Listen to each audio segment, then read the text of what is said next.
ಬನ್ನಿ ಇವತ್ತು ನಾವು ಶ್ರೀಮದ್ ದೇವಿ ಭಾಗವತದಲ್ಲಿ ಬರುವ ಒಂದು ಅದ್ಭುತ ಕಥೆಯನ್ನ ಕೇಳೋಣ.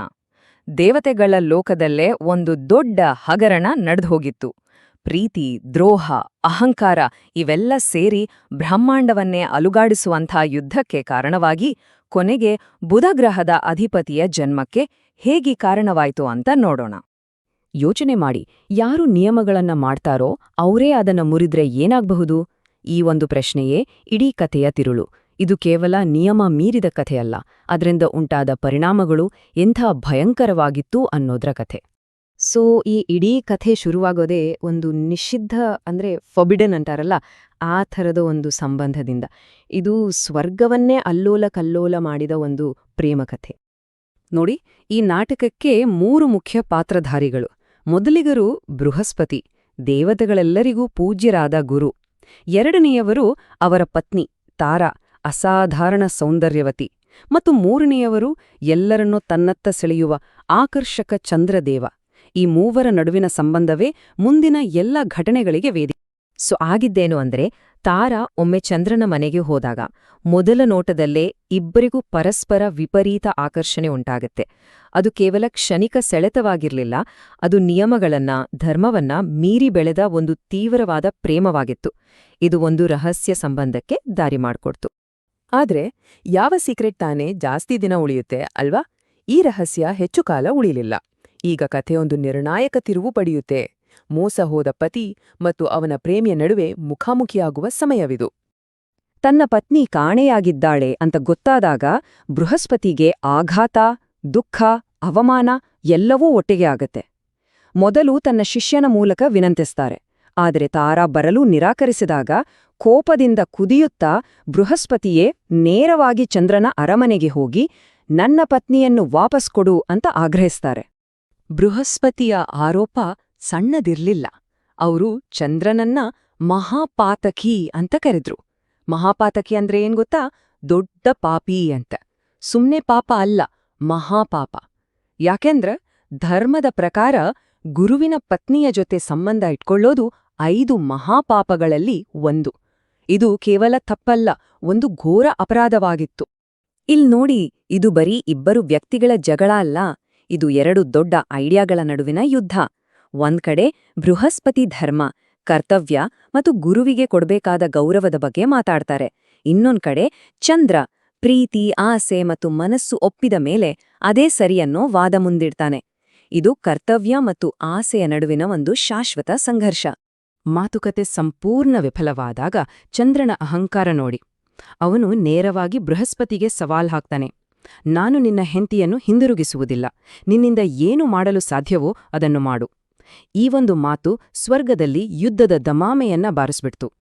ಚಂದ್ರನ ಆ ಒಂದು ಮಾತು ಅಷ್ಟೇ, ಅದು ಸಾಕಾಯ್ತು. ಒಂದು ವೈಯಕ್ತಿಕ ಜಗಳ ಈಗ ದೇವಲೋಕದ ಮಹಾಯುದ್ಧವಾಗಿ ಬದಲಾಯಿತು. ಇಡೀ ಬ್ರಹ್ಮಾಂಡವೇ ನಡುಗುವ ಸಮಯ ಬಂದಿತ್ತು.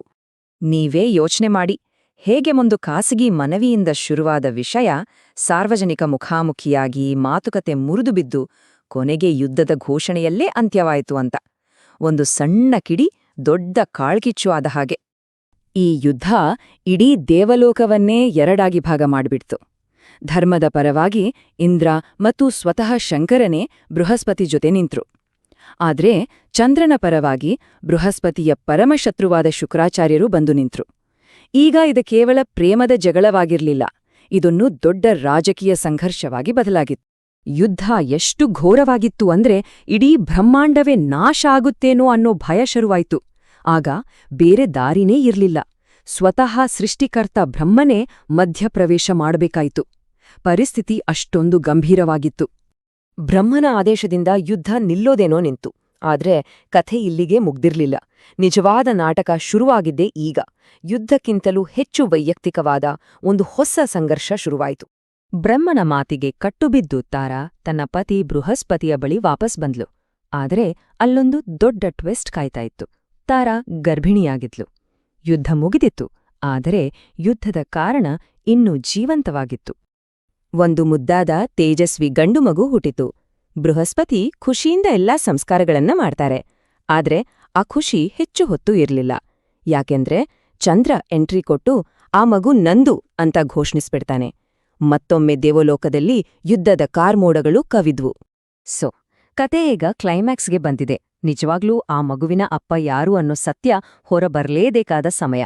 ಇದೀ ನಾಟಕದ ಅಂತಿಮ ಘಟ್ಟ ಇದು. ಇನ್ನೊಂದು ಯುದ್ಧವನ್ನ ತಡೆಯೋಕೆ ಬ್ರಹ್ಮ ಮತ್ತೆ ಬರ್ತಾರೆ. ಆದ್ರೆ ಈ ಬಾರಿ ಅವರು ಇಬ್ಬರ ವಾದವನ್ನೂ ಕೇಳೋದಿಲ್ಲ. ಅವರು ನೇರವಾಗಿ ತಾರಾಳ ಬಳಿ ಹೋಗಿ ಒಂದೇ ಒಂದು ಪ್ರಶ್ನೆ ಕೇಳ್ತಾರೆ. ತಾರಾ, ಸತ್ಯವನ್ನ ಹೇಳು, ಈ ಮಗು ಯಾರ್ದು? ಆ ಕ್ಷಣ ಇಡೀ ದೇವಸಭೆ ನಿಶ್ಶಬ್ದವಾಗಿತ್ತು. ಎಲ್ಲರ ಕಣ್ಣು ತಾರಾ ಮೇಲೆ. ಆಗ ತಾರಾ ನಾಚಿಕೆಯಿಂದ ತಲೆ ತಗ್ಗಿಸಿ ತುಂಬ ಮೆಲ್ಲಗೆ ಹೇಳ್ತಾಳೆ, ಇದು ಚಂದ್ರನ ಮಗು. ಆ ಒಂದು ವಾಕ್ಯ ಸ್ವರ್ಗದ ಎಲ್ಲ ವಾದವಿವಾದಗಳನ್ನ ಶಾಶ್ವತವಾಗಿ ಕೊನೆಗೊಳಿಸಿತು. ಆ ಮಾತು ಕೇಳಿ ಚಂದ್ರನ ಸಂತೋಷಕ್ಕೆ ಪಾರವೇ ಇರಲಿಲ್ಲ. ಅವನು ಓಡಿಹೋಗಿ ತನ್ನ ಮಗನನ್ನು ಎತ್ತುಕೊಂಡು ಅವನಿಗೆ ಬುಧ ಎಂದು ಹೆಸರಿಡುತ್ತಾನೆ. ಹೀಗೆ ಒಂದು ಸ್ವರ್ಗೀಯ ಪ್ರೇಮ ಮತ್ತು ಹಗರಣದಿಂದ ಬುಧ ಗ್ರಹದ ಅಧಿಪತಿ ಜನಿಸಿದ. ಹಾಗಾದ್ರೆ ಕೊನೆಯದಾಗಿ ಯೋಚನೆ ಮಾಡಬೇಕಾದ ವಿಷಯ ಅಂದ್ರೆ, ಸ್ವತಃ ದೇವತೆಗಳೇ ತಮ್ಮ ಆಸೆಗೋಸ್ಕರ ನಿಯಮಗಳನ್ನ ಬಗ್ಗಿಸೋದಾದ್ರೆ, ಹಾಗಾದ್ರೆ ನ್ಯಾಯ ಅನ್ನೋದ್ರ ಅಸಲಿ ಸ್ವರೂಪವಾದ್ರೂ ಏನು? ಈ ಪ್ರಶ್ನೆಯೊಂದಿಗೆ ಇಂದಿನ ಈ ಕಥೆಯನ್ನ ಮುಗಿಸೋಣ.